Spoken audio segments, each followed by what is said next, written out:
This is Optimal Relationships Daily, episode 1277. 10 Ways to Survive Your Childhood Now That You're an Adult, by Ira Israel of iraisrael.com. Hello, everybody, and welcome to ORD. I am your host and narrator, Greg Audino, and I'm the guy that's here reading relationship-building articles to you each day of the week and answering your personal questions on Saturdays.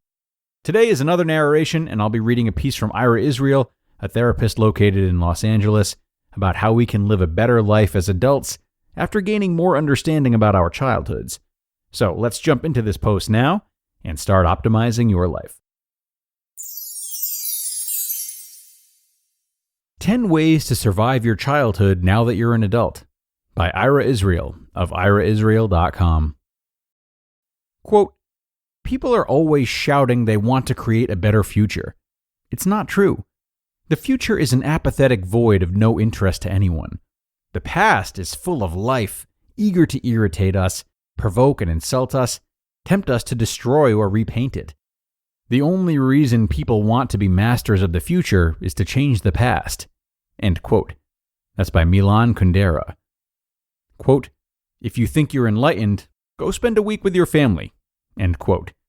That's by Ram Dass. Every adult wants to live a version of what he or she imagines is the good life. However, our versions of the good life are not only culturally contingent, but also typically intense amalgams of reactions to the approval and disapproval that we received as children. As a psychotherapist, I've observed that many people of my generation have default voices in their heads that tell them that whatever they do will not be good enough. This hedonic treadmill manifests as phrases such as, "I'll be happy if/when, insert home, job, relationship, salary, vacation, automobile, or accomplishment." The cause of these voices is the wounded child inside of us continually seeking the acceptance of the people who withheld love or loved us conditionally or in ways we did not understand when we were children. For as sentient beings, we primarily desire one thing above all: to be loved unconditionally. But we grew up in a highly competitive society that provided us with tools to gain love conditionally.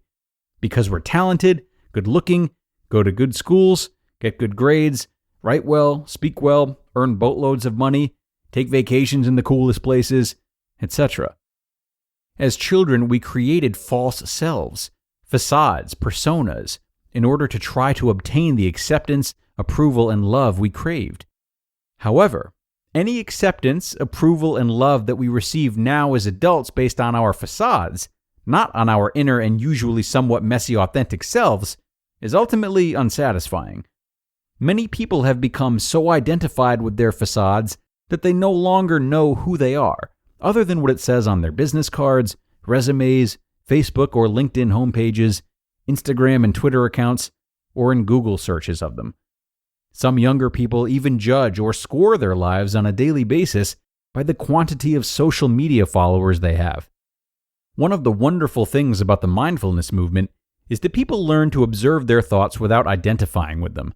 And once we take the first steps on the path to awakening, we notice that the following 10 characteristics we developed in order to survive our childhoods may now be hindering us as adults from getting the love we really want. Number 10. We learn to create drama. Drama functions like fire to a petri dish, allowing us to distill our pure emotions. But drama also pushes people away, so now we need to learn how to express ourselves authentically and compassionately.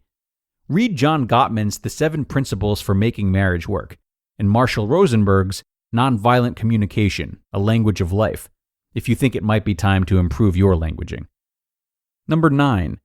Even before we learned to speak, we developed attachment styles or ways of connecting to others, secure, avoidant, anxious, disorganized, and unfortunately for most of us who do not attach securely, those attachment styles affect our current relationships.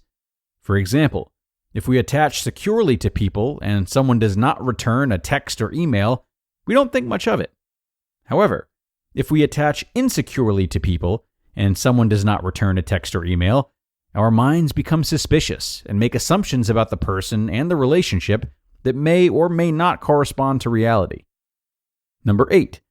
Every culture has a list of transgressions: murder, assault, theft, as well as a gray area of remissions. Remissions are used to blow off steam lest the pot boil over and transgress its lid.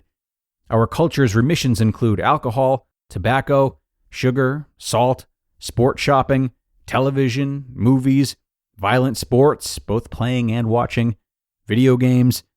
You get the picture. Be mindful of your remissions. Do not let them become addictions. Number 7. Forgive everyone unequivocally. Unforgiveness manifests as resentment, wanting things you cannot change to be other than the way they transpired. Resentment is like poking yourself in the eye and waiting for the other person to go blind. You're only causing your own continued suffering when you do not accept, nay, embrace, every moment of your life and who you are today. Own your life. Number 6. That said, good fences make good neighbors. Forgiving people does not mean we need to include them in our lives. We have the right to exclude toxic relationships from our lives. Number 5. If you've ever attended one of my workshops, you know that I teach an array of tools scientifically proven to keep people at the high ends of their happiness spectrums. Our best bet for happiness is to cultivate authentic, loving, intimate relationships. The best way to attract those relationships is to learn how to communicate authentically and compassionately. Number 4. When we have the choice of having an experience, learning something new, expanding our horizons, or buying a material possession, know that experience always trumps material possessions. On our deathbeds, we will remember strolling the streets of Paris, but we will not remember any baubles, trinkets, or anything else we ever bought. Number 3. We must know that we need to fuel our bodies and keep these machines running at their optimum levels. Proper sleep, proper food, proper amounts of interaction, and proper amounts of solitude and peace/calm are needed to operate at peak potential. Many people eat or sleep for emotional or psychological reasons, or keep themselves pumped up on caffeine and sugar all day, and then wonder why it's so difficult to sleep at night. Obviously, eating or sleeping or avoiding either, for emotional or psychological reasons, is unhealthy. Number 2. We must know what creative outlets feed our spirits, our souls, our higher selves. For atheists, I use mystery. Do you love playing or listening to music? Do you love painting or admiring great artworks? Do you love nature and feeling united with the earth? Do you love the water and feel at home swimming? Everyone has something that nourishes his or her inner or higher self. Looking at the Grand Canyon, preparing a sumptuous meal, running a marathon, writing a song, writing a book, etc. It is our responsibility to know what feeds our spirits. As Joseph Campbell said, follow your bliss. And number 1, the glass is either half empty or half full, or overflowing. It all depends on your perception, and it is within our power to reframe our perceptions. Thus, it is never too late to have a happy childhood. Anything your mind tells you should have been different about something in the past, something you cannot change, is an absurd waste of time. Instead, choose to think that you are supposed to be who you are today.